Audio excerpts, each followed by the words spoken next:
একটু সমস্যা হলো আমরা রাখি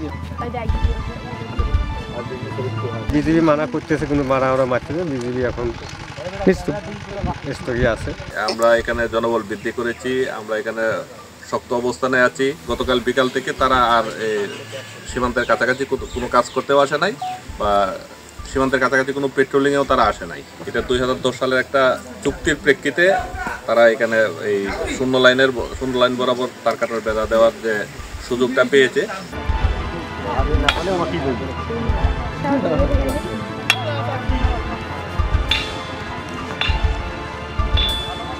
কিছু যে 150 গজ ভিতরে দেন, ওরা মানতেছে না, ওরা পিলের কাছেই দিয়েছে। হ্যাঁ, এই বিষয়ে বিজেপি মানা করতেছে, কিন্তু মানা ওরা মারতেছে। বিজেপি এখন স্থগিত আছে। চূড়ান্ত কোনো সিদ্ধান্তে আমরা এখনো উপনীত হতে পারিনি। কারণ হচ্ছে যে গতকালকে বিএসএফ এর তার কাটার বেড়া দেওয়াকে কেন্দ্র করে যে উত্তেজনাটা ছিল, এটা গতকাল বিকাল থেকেই স্বাভাবিক পর্যায়ে আছে।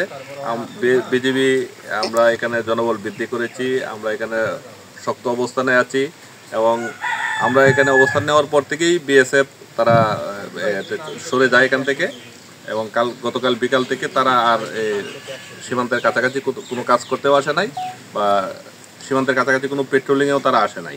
ম্যাজিক হার্বাল টুথপেস্ট দূর করে দুর্গন্ধ সৃষ্টিকারী দাঁতের সমস্যা। ইয়েস, দেখাও তোমার ম্যাজিক। তো এখন পর্যন্ত এই এলাকার পরিস্থিতি সম্পূর্ণ স্বাভাবিক আছে।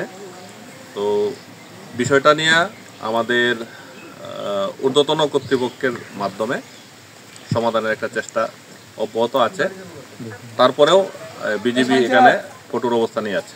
বিজেপির পক্ষ থেকে আমরা বলবো যে বিএসএফ এখানে যে তার কাটার বেড়াটা দিচ্ছে, এটা 2010 সালের একটা চুক্তির প্রেক্ষিতে তারা এখানে এই শূন্য লাইন বরাবর তার কাটার বেড়া দেওয়ার যে সুযোগটা পেয়েছে, যেটা দেশের অন্য কোথাও নাই। এটা শুধুমাত্র আঙ্গুরপোতা দহগ্রাম এলাকার জন্যই এই 2010 সালের একটা চুক্তির প্রেক্ষিতে।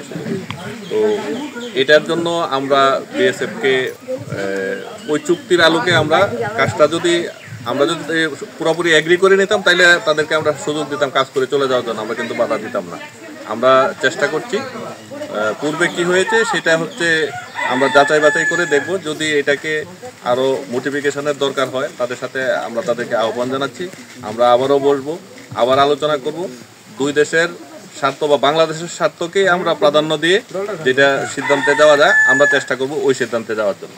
আপাতত গতকালকে তাদের সাথে একটা স্পট মিটিং হয়েছে, সেখানে সিদ্ধান্ত হয়েছে যে পরবর্তীতে কোনো সিদ্ধান্তে উপনীত না হওয়া পর্যন্ত উভয় দেশের ব্যাটালিয়ন কমান্ডার বা সেক্টর কমান্ডার লেভেল কোনো মিটিংয়ে সিদ্ধান্তে উপনীত না হওয়া পর্যন্ত এখানে কোনো পক্ষই কোনো নির্মাণ কাজ বা কোনো স্থাপনা নির্মাণের জন্য সীমান্তের শূন্যরেখা বরাবর আসবে না বা কাজ করবে না।